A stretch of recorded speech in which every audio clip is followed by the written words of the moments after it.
Buen día, yo soy Ana Licerón y este va a ser mi presentación del proyecto de filosofía. Mi introducción en este proyecto que revisaremos el mundo de la filosofía a través de las ideas y aportaciones que dieron 8 pensadores importantes de la historia del conocimiento. Durante este video les daré tributo, analizaremos sus datos biográficos, sus formas de conocimientos, postulados filosóficos y de una manera en que sus ideas, de una manera en la que sus ideas sigan fluyendo en nuestra vida cotidiana. Así que para entender mejor sus puntos de vista es importante diferenciar grandes bases para el pensamiento: el empirismo y el racionalismo. Explicando más esto, el empirismo sostiene que el conocimiento proviene de la experiencia sensorial, la cual dice que aprendemos durante la observación y muestra la percepción del mundo conforme nos rodea, mientras que el racionalismo afirma que la razón principal es la fuente del conocimiento, realizando el pensamiento lógico y las ideas sobre la experiencia. Ambas corrientes son fundamentales para aprender cómo esos autores llegaron a la conclusión filosóficas científicas que se nos presentó a través de su trabajo. Realmente espero profundizar sus aportaciones, como también reflexionar sobre sus ideas como base de nuestro aprendizaje. Ahora iré con nuestro primer filósofo, que es el Filón de Alejandría. Filón perteneció a una de las familias más ricas y poderosas de Alejandría, ligada a la casa reinante de Judea, y su hermano Alejandro fue funcionario de aduanas de la comunidad judía de Alejandría. Esta posición social sin duda les permitió recibir la educación más elevada de su época, como se deja ver en el amplio conocimiento de la literatura y la filosofía griega que refleja en sus obras. A partir de esos pocos textos en los que Filón habla de sí mismo, podemos afirmar con seguridad que le dedicó la mayor parte de su vida al estudio, a la contemplación, como nos deja ver este pasaje de su tratado de Prudentia. Para mí siempre es tiempo de filosofar y a ello dediqué mi vida consagrada al estudio. Las aportaciones de Filón fueron con base a los postulados de los más destacados: la fusión de la filosofía griega con la religión judía, donde él agregó este pensamiento filosófico griego más claro en el Platón y Aristóteles, donde argumentaba que estos pensamientos eran complementos para entender la religión judía y la Biblia para entender más a profundidad lo divino. Al igual que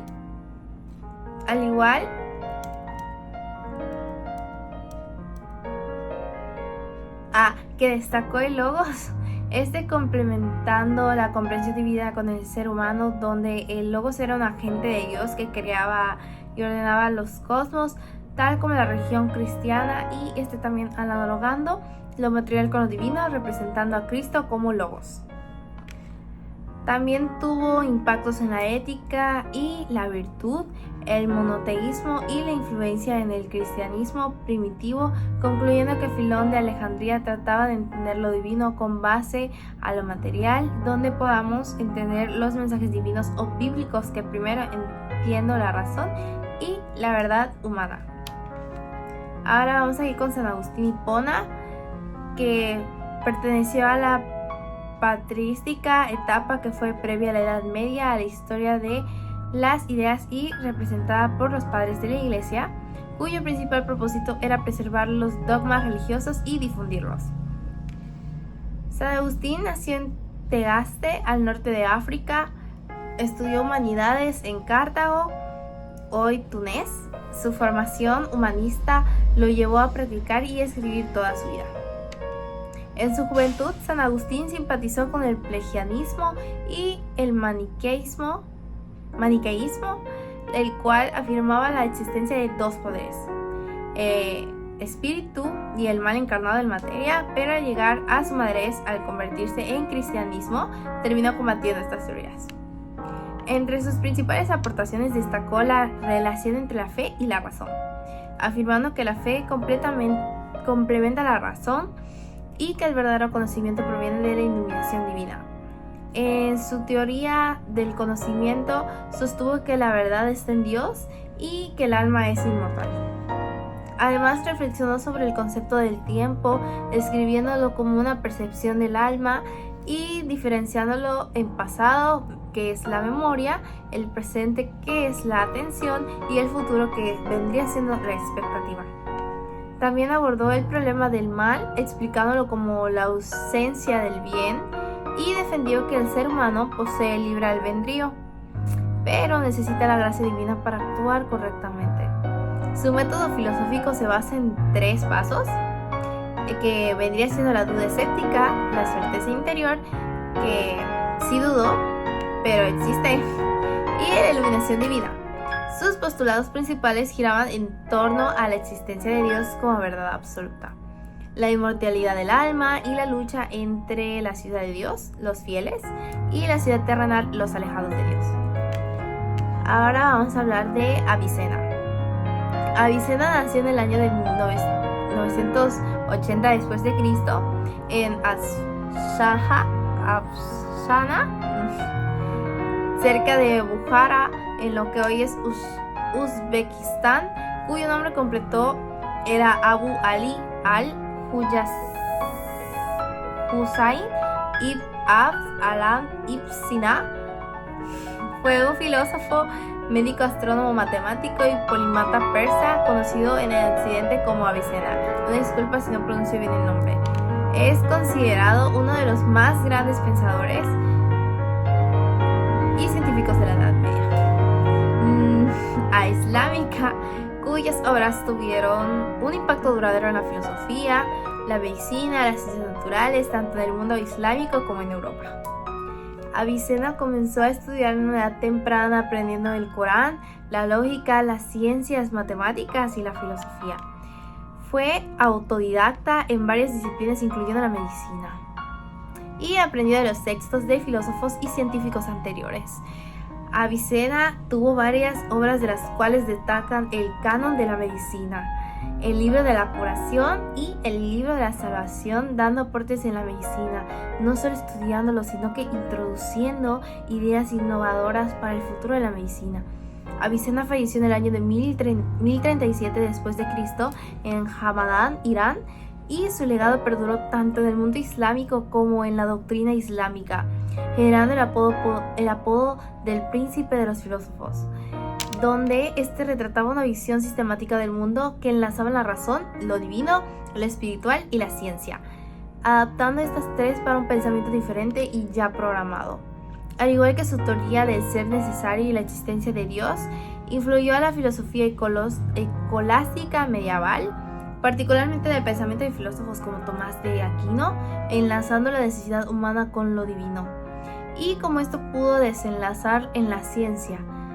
Avicena fue un filósofo muy completo con lo divino y cómo pudo desenlazar la ciencia con mente, cuerpo y espíritu, dando a sus conocimientos y aportaciones médicas y filosóficas, dando un complemento de pensamiento filosófico como el de Aquino, de una manera más humana y consciente de la humanidad, y su necesidad de ser enlazada con la divinidad, y cómo al estar vinculado con lo divino puede adquirir y volverse más ignorante con base a los conocimientos científicos, cruzando la ciencia con la divinidad. Ahora vamos a hablar de Giordano Bruno. Giordano Bruno, un filósofo y teólogo italiano del siglo XVI, nació en Nola, una pequeña ciudad cerca de Nápoles, en 1548. Desde joven, Bruno mostró una gran curiosidad y sed del conocimiento, lo que lo llevó a unirse al orden de los dominicos. Sin embargo, pronto se desilusionó con la rigidez dogmática de la Iglesia Católica y comenzó a cuestionar las enseñanzas tradicionales. Esto lo llevó a desarrollar sus propias ideas sobre la cosmología, la teología, que se alejaban de la visión geocéntrica y antropocéntrica de la época. Bruno se inspiró en la teoría heliocéntrica de Copérnico y la llevó aún más allá.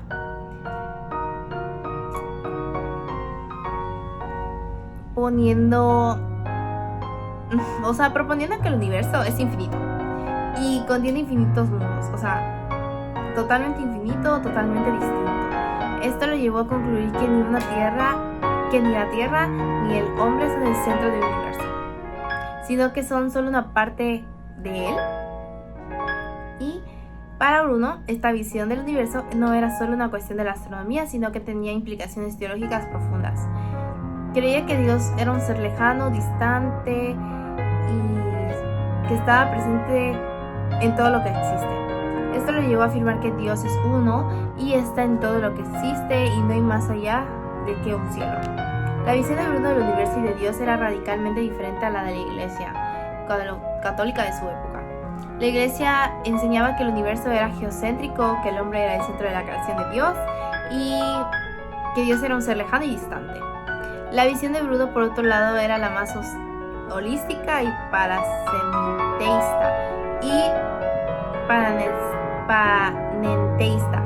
y veía que Dios, él veía a Dios como una parte integral del universo. Es fácil entender por qué la Iglesia católica vio a Bruno como una amenaza, porque sus ideas desafiaban a la autoridad de la Iglesia y cuestionaban la visión tradicional que pues todos habían como que impuesto de que esto era Dios. En 1600 Bruno fue arrastrado en el campo de Fiori en Roma. Fue quemado. A pesar de su trágico final, la visión de Bruno del universo y de Dios ha tenido un impacto duradero en la historia de la ciencia, la filosofía y su defensa de la libertad del pensamiento y el rechazo a la autoridad dogmática, que realmente han inspirado a generaciones de pensadores y científicos. Ahora vamos a hablar de San Tomás de Aquino. San Tomás nació en una familia noble en Aquino, como realmente lo menciona su nombre, cerca de Nápoles, reino de Cilicia. Estudió en las universidades de Colonia, Nápoles y de París. Tomó el hábito de la orden de predicadores, se aplicó en filosofía y teología. Fundó la escuela tomista de teología y filosofía. También se le conoce como el Aristóteles cristiano y como el Doctor Angélico. Entre sus principales aportaciones que puedo hacer mención ahora se encuentra la relación entre la razón y la fe, argumentando que ambas provienen de Dios y por lo tanto no puede estar en contradicción. Formuló las 5 vías para demostrar la existencia de Dios, basada en el movimiento, la causa eficiente, la contingencia, los grados de la perfección y el diseño inteligente. También desarrolló una teoría del conocimiento basada en la abstracción, sosteniendo que la mente humana conoce la verdad mediante los sentidos y la razón. Su método filosófico consistía en plantear preguntas, analizando argumentos a favor y en contra, y luego de llegar a una conclusión racional y fundamentada. Entre sus postulados más importantes se encuentra la ley natural, que establece principios morales universales derivados de la naturaleza humana, y la concepción del ser humano como una unidad de alma y cuerpo. Ahora vamos a ir con Martín Lutero, que fue un teólogo, fraile agustino y reformador alemán, siendo hijo de campesinos y estudiando en la Universidad de Erfurt, donde obtuvo el título de Magister Artium. Desde joven Lutero se dedicó a la vida del monasterio, tratando de siempre realizar buenas obras y servir a Dios. 2 años más tarde se ordenó como sacerdote y enseñó la teología en la Universidad de Wittenberg, estudiando la Biblia y convenciendo que la Iglesia Católica Romana no cumplía varios preceptos contenidos en las Sagradas Escrituras. Sus aportaciones filosóficas, como la justificación por la fe, postulado central de la Reforma, Lutero defendió la idea de que la salvación no se alcanza mediante las obras y el cumplimiento de rituales religiosos, sino que exclusivamente por la fe de un individuo en Dios. En sus escritos, Lutero subrayó que la gracia de Dios es un don gratuito que no depende de las acciones humanas, donde se vinculaba a la salvación de las buenas obras, los sacramentos y la bendición de la Iglesia. Al igual que la crítica de la autoridad del Papa y la jerarquía eclesiástica, Lutero se opuso al Papa y a la estructura jerárquica de la Iglesia Católica, que consideraba corrupta. Esta crítica a la autoridad papal y la centralización de la Iglesia romana fue uno de los puntos clave que desató la Reforma y dio lugar a la creación de las iglesias protestantes, que rechazaban la figura del Papa como autoridad espiritual. Esta dejando la concepción de la libertad cristiana, la autoridad de la Biblia, solo escritura, la naturaleza de Dios y el pecado original, la primacia de la gracia divina y el enfoque de la ética cristiana sobre la vida cotidiana. Concluyendo que Martín Lutero tuvo un pensamiento filosófico más importante, la rebelión interna sobre las ideas mecanizadas y engaños religiosos y cognitivos como los que tenemos hoy en día, llegando a ser un pensamiento crítico muy importante y por completo, entendiendo por completo la divinidad y las diferentes representaciones de esta de las religiones, y las cuales cumplen al pie de la letra lo que la divinidad manda y lo que la humanidad decreta. Ahora vamos a ir con Pico della Mirandola, que Giovanni Pico della Mirandola, un filósofo con humanista italiano, que se originó el Renacimiento. Nació el 24 de febrero de 1463 en Mirandola, Italia. Siempre se consideró un prodigio intelectual que dominaba múltiples idiomas, además de estudiar en varias universidades europeas. Su principal obra fue Discurso durante la dignidad del hombre, que fue considerada como un manifiesto para el Renacimiento. De esta obra, que salió en 1486, Giovanni elogió a la capacidad intelectual y deductiva de nosotros como seres humanos.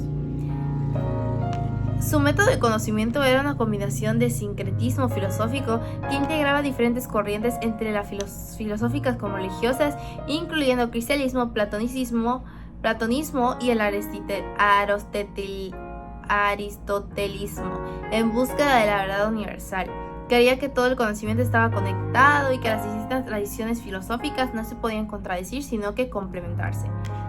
Sus postulados filosóficos variaban, pero según él era el hombre es libre, ética y ontológicamente, lo cual permite ser y hacer ocupado el varios privilegios en el centro del mundo, y solo dejará de ser hombres y pierde esta libertad, concebida como la inteligencia. Por ello se sitúa en el centro del mundo para que pueda conocer todo lo que existe en él. Las ideas de Pico siguen siendo relevantes incluso hoy en día, especialmente en el ámbito del desarrollo personal, como la educación. Sus creencias sobre la libertad inspiran en la idea de que las personas pueden superar sus circunstancias y obras con un mayor éxito a través del esfuerzo y la determinación.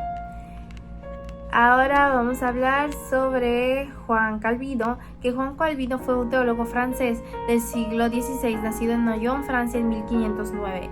Desde joven, Calvino se sintió atraído por la teología y la filosofía y comenzó a estudiar en la Universidad de París.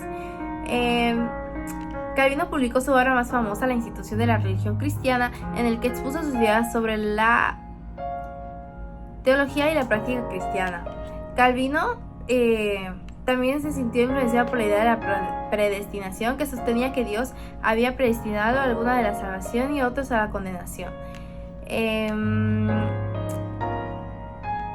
La teología de Calvino se desarrolló a partir de su estudio de la Biblia y su exposición a las ideas reformadoras protestantes. Su énfasis en la soberanía de Dios y la importancia humana lo llevó a enfatizar la importancia de la fe y la justificación por la fe. Su influencia en la reforma protestante y en la teología cristiana han sido profunda y duradera. Conclusión. En este proyecto analicé las ideas de varios filósofos importantes y siento que estuvo interesante porque te buscaba cómo cada uno veía el mundo de una forma diferente, o sea, a su manera. Empezamos con Filón de Alejandría, quien mezcló la filosofía griega con la tradición judía. Siento que su idea de la razón humana es limitada y que solo a través de la fe podemos alcanzar el conocimiento. Además, luego vimos a Avicena, Aristóteles, y la verdad me gustó su idea de que el conocimiento se adquiere tanto por la experiencia como por la razón, lo que nos hizo ver que ambas cosas son necesarias para comprender el mundo. Luego, vimos cómo cada uno de ellos tuvo su opinión personal por uno, y siento que aprendí que no hay una forma única de comprender la realidad, sino que también se me hizo muy interesante cómo cada filósofo aportó algo muy importante y cómo sus ideas, aunque son muy distintas entre sí, nos ayudan a tener una visión más amplia del conocimiento, la fe y el universo. Por eso ahora pensamos que al ver realizar esta tarea nos dejó más preparados para cuestionar, reflexionar y tomar mejores decisiones en nuestro día a día. Gracias.